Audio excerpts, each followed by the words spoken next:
When thinking of finishing in watches, anything that kind of goes the extra mile, from a case finish, dial finish, and just entrancing you as a consumer, where you just feel like, okay, that is a lot for the dollar amount, or it's just exceptional work of art if you get into high horology.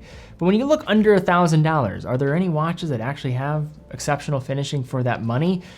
Well, in this video, we're gonna be looking at my list of some of the best finished watches under $1,000. So what we're gonna be looking at here is specifically any finishing in any aspect of a watch. So if we're talking about movements, but mostly here we're gonna be talking about, of course, is going to be cases, dials, and what allows maybe a watch to go the extra mile in a range that typically you can't do it just based on cost. We're gonna be generally going in ascending price order, with a small subcategory of this collection going to be looking at micro brands, because I do think this is a subset of watches in this range that do an exceptional job of delivering more than some of the competition. We're gonna be looking at all categories, quartz and mechanical, because I feel like that makes the most sense. Also, if you want to learn a little bit more about watch movements, maybe you're in this first stage of your collecting journey, you don't necessarily know the difference between quartz, mechanical, automatic, hand wind, all of this, I'd recommend checking out our comprehensive article looking at everything you should know about a movement. This incorporates video as well as some really helpful GIFs and diagrams and things that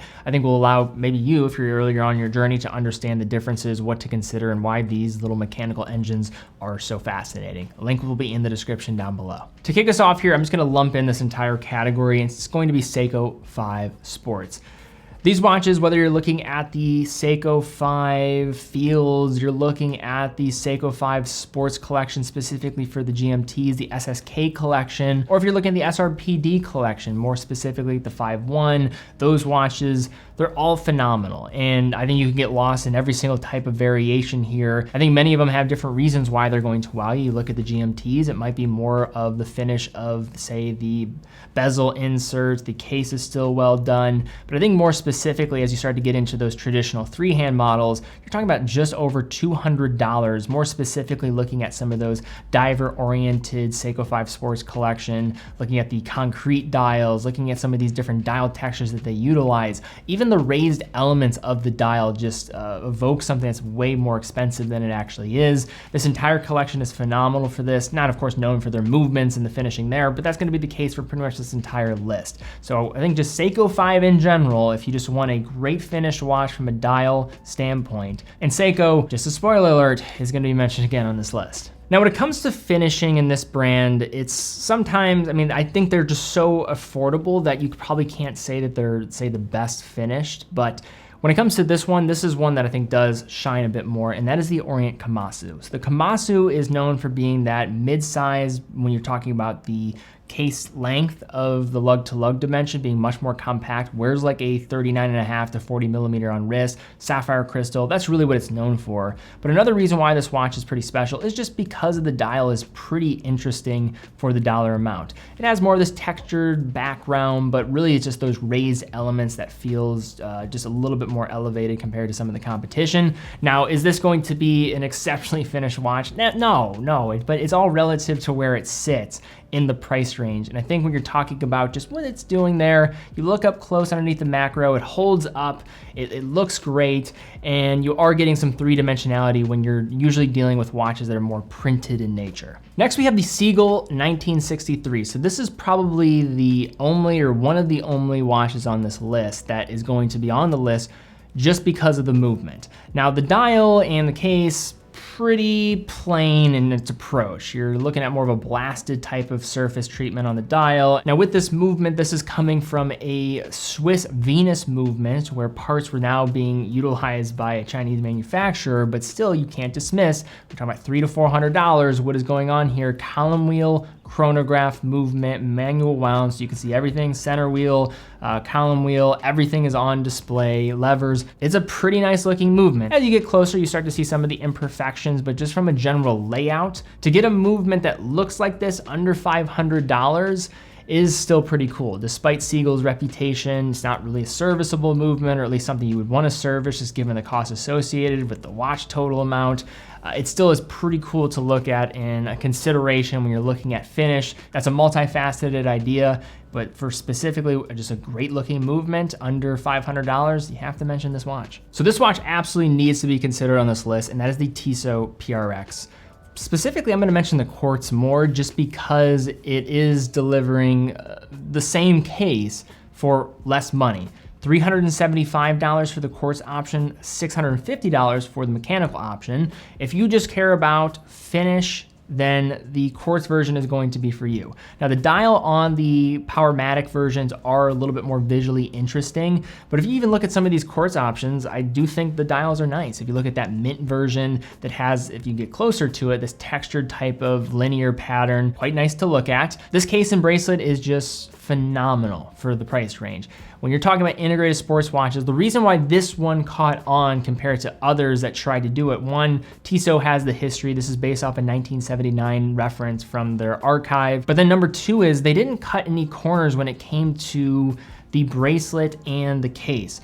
So much of the part of these icons and integrated sports watches, the reason why they work is because of not just the design, it's because when you put it on the wrist, it is simply phenomenal. Like the Royal Oak bracelet, just as an example, is probably one of the best bracelets in the world of watchmaking. The Nautilus is also great. Looking at even Vacheron and the Overseas, all of these bracelets are just so good and industry leading that's part of the formula. When you look at affordable watches, typically this is where they cut a lot of costs. And when you don't have the flexibility to change out straps the same way with other watches out there, it becomes that much more important. But you look at just some of the beveling on the case as well as the bracelet, those interior points of polishing between the links and how that equates to just the feel on the wrist. This watch in many ways sets the standard for case and bracelet finish when you're talking about under $400. That is absolutely remarkable. So in the same way the PRX sets a standard around $400 for a case finish, you then can shift over to the concept of dial and have the same thing be said about the Seiko Cocktail Time. This is a dress watch that comes up, it has like its own identity, it's well thought out from a design perspective, but then taking it one step further, what it does is it creates just a design that also just feels incredibly well done. And when putting these up close, under inspection, underneath a macro lens or under a loop, these dials just hold up. Now, of course, it's done through a pressing process. They're not doing anything remarkable here, but it still is going the extra mile compared to the competition. There's also a three-dimensionality to the dial beyond that textured groove surface. You'll find with some of the elements of the indices, the Seiko logo as well being raised from the dial. You could also look at something like the SRPF 41, I believe was the reference number. That watch also with its like matcha dial was just simply stunning, and it shows even some additional texture. So what Seiko is doing from a dial perspective under $1,000, this is why they're on these lists time and time again. Now let's talk micro brands, and one that we have to mention here is Zelos, Singapore-based micro brand. Talking about the case, the facets there, also going even further with the dial, the raised individual indices, the finishing of some of their bezel inserts, the crown finishing, in even signing of the crown that also contains superluminova inside of it. This is a brand that just does not cut corners when it comes to what they're doing, and also has me asking the question sometimes like, how are they making any money? Like there's like probably no margin in this business. It's crazy to think about. Zelos has just done a remarkable job in what they've been able to deliver. And I think that's why they have a cult-like following among some collectors. Another brand I'll mention here is Baltic with the MR01. So this has a movement that has a micro-rotor movement. It is a Chinese created micro-rotor movement, but still looks really good. But the other reason why I wanted to put this watch on here too is just because of the dial. You look at this just blasted style of textured finish to the dial. You can look up close to it and just holds up really well. This isn't just a simple, hey, let's just throw any dial on here. There's thought behind this. There's a little bit more attention to detail. Yes, it's being done through a pressing process, but still to the same degree, like there's thought. And in some ways, that is kind of what is the missing ingredient for some of the brands that are just not caring at all. Baltic clearly does. The design, the whole package, it feels just really premium when you have it on the wrist. A couple other brands that I'll mention here as also delivering some pretty good finish, mostly from the case side of things in the microsphere, is going to be Astor & Banks, and then also looking at Autodromo. Astor & Banks is a Chicago-based micro brand, and I'm gonna be looking specifically at their Fortitude. This is their three-hand option. Really like the looks. You have these raised applied markers, which just add some three-dimensionality to it, but also the case itself, very similar to some of the elements that I mentioned with the PRX. It just feels good when you have it on the wrist. They're just very clear that they thought about the bracelet, not as a cost-cutting measure, but as a way to show that this is a complete product and going the extra mile. Some of the finer details feels good. There's no hair pulling on this. The finishing of some of the individual links, the side of the case, just looks good. And then also I think the dial looks good as well. The same could be said from Autodromo in their Group B case. I really like just Autodromo's just total design DNA. I'm not even a car guy, but I can just smell when authenticity is on somebody and when it's reeking off of them, and also when it's inauthentic. And Autodromo is 100% authentic. I think they have one of the cooler design DNAs of any micro brand out there. The Group B specifically, this was a watch that's actually been pretty long standing within their collection. They're about a decade old brand, but Group B has been in their collection for years now. And it was in many ways ahead of that integrated sports style trend that we've seen just explode in the last 5 years, or at least it was towards the beginning half of it. Much of the same ideas, well finished across the case sides as well as the individual links that you're looking at. Dial is much more simple, so you're not going to be seeing the elevated nature there. But I think in general, Autodromo with the case here, delivering a nice product. And then one final micro I'll bring in here. This is not going to be as exceptional as some of their others just by the nature of the product itself.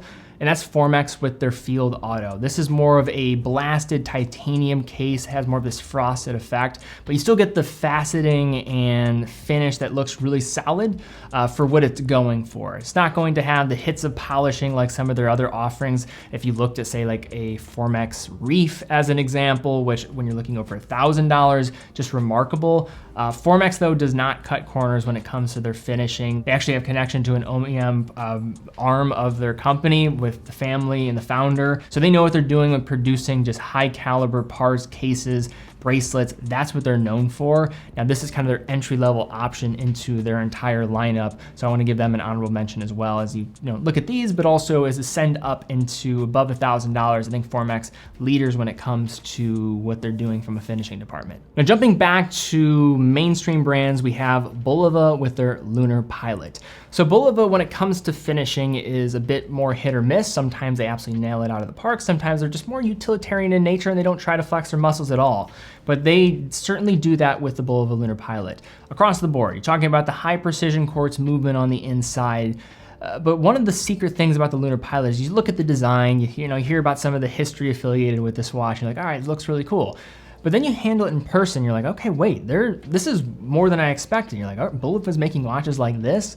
The crystal and its anti-reflective coating, when you can see the dial, it's well done. The case has this blasted nature to it, which is not gonna have this pop like some of the other watches on this list, but it still is an exceptional case for the money. Bracelet also is well done. For a $500 watch and for a Bulova watch especially, this really does set their standard. In the past 3 years, much of the success of Tissot has been connected to the PRX, but the gentleman absolutely deserves a lot of credit as well. I think the gentleman is now overlooked in comparison to the PRX. It does have a higher grade movement on the inside, SI hairspring, and then in addition to that, the dial is very well done. The reason why I have this watch on this list, not as much for the bracelet. The bracelet I wouldn't say is above average. I'd say it's fine, it's absolutely workable, but really where this watch excels is the case and then especially the dial. The dial with the applied markers here, with the faceting on the sides. Like these are the type of things, the attention to detail. Like these are the things like when you're talking about, it's really a romantic idea. Is it worth that much more for me? But the things that kind of get lost in translation and why it's so important to see like videos like this, handling the watch. This is why I think it's able to, catch on. I mean, you'll see some of these lazy Susan shots. It just looks great. Even comparison to some of the watches that we've shown to this point, that's really what shines here. I'm gonna mention Hamilton once on this list. They're not necessarily known for their fit and finish for the price range, more of just delivering from a spec standpoint because they're known for their field watches. If I had to pick one field watch that was going to be the most refined, I'd go with the Murph, but that's actually not going to be my definitive pick for this list. It's going to be my hot take for the video, and that is the Hamilton PSR. Some of you are like, what the hell is Teddy on right now? Did he smoke before this video? No, hear me out. The PSR is probably the best finished bracelet for any Hamilton watch under $1,000. It's very well done, butterfly style. The bracelet just drapes to the wrist exceptionally, but also the PSR, why I think it's really well finished is just the central case and then the faceting on the side of the sapphire crystal. You look at this watch in the press photos and you're like, okay, yeah, it's just a digital watch. I'm spending all this money for a digital watch. But when you handle this in person, it's much more than just that. It's not gonna be for everybody. It has more of an acquired taste. If you want to also look at the history, I'd recommend checking out the Pulsar and what it was for the 1970s. This watch was a luxury watch, one of the leading luxury watches in the 1970s, was even being worn by presidents in office. So the history is there. The finish is very slept on because people just see digital watch and just shut off their brain. But if you actually handle these watches, you see the faceting of the crystal, the central case, the bracelet on wrist. It's way more than what you would expect. So that's my hot take for the video. I think it deserves a mention because it is very well done. So next we have the Mito Ocean Star 200. Very overlooked watch from the diving category, falls right underneath $1,000, so we're right at that cusp. But this is a brand very underrated, and in terms of some of their designs, I understand where some people will say, you know, they leave something to be desired. Some of them are a little bit more generic, but if you just want just utility, best like finish for the price for a dive watch, Mito has to be there right around $1,000. The Ocean Star 200, more of the refined contemporary offering within the collection.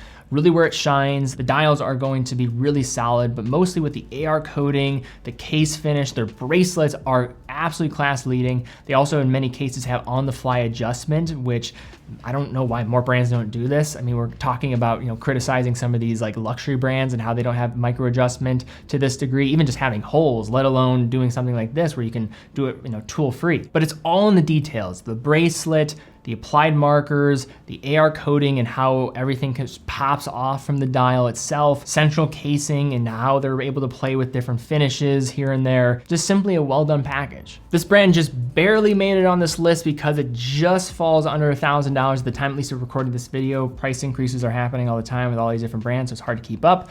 But we have Frederic Constant with the Classic Index. This is their entry-level dress watch. FC, known for their finishing across the board and delivering manufactured calibers for many of their watches. They fall underneath the Citizen Group umbrella. But this is one that if you're trying to get into the brand for the first time, just want a no-nonsense dress watch for around $1,000, this is a great one to consider. You have some raised markers on the dial. The case itself has more of a simple silhouette. Dial is well done, three-dimensionality. I'm just kind of looking at just the different planes and what you're working with there. Not exceptional, but just in the fine details, it holds up. Simple, classic. In a dress watch for some of these brands, you're not gonna wow necessarily. It's more just doing the job and doing it well, and this one I think does that. And then for our final watch on this list, we have the Seiko Sharp Edge collection. I think these are phenomenal. Now this is done with a pressing process, but both from a case standpoint and a dial standpoint, just simply phenomenal. Just look at these watches, come on. Like look at this dial, I have like these recessed areas.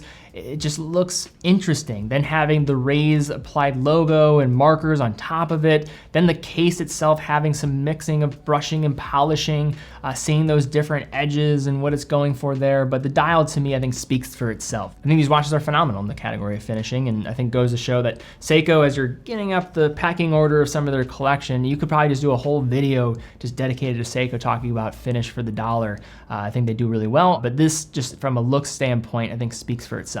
But all right, guys, that is my list of looking at some great options for under $1,000 with exceptional finishing. If you liked the video, please give it a thumbs up, subscribe, hit the bell icon, really would appreciate that. We probably could do another episode of this, not only in this price category, but then extending up. So if you like this concept, we can absolutely play around with it in the future. So certainly give us a thumbs up if you do want to see that, because that's a great indication that you want to see more of it in the future. Also, definitely check out TeddyBaldassarre.com, full authorized dealer of 30 brands, quick and fast fulfillment, dedicated customer support, full factory warranty for all the products that we offer. But guys, thank you again so much for watching. Be well, and I will see you all very soon.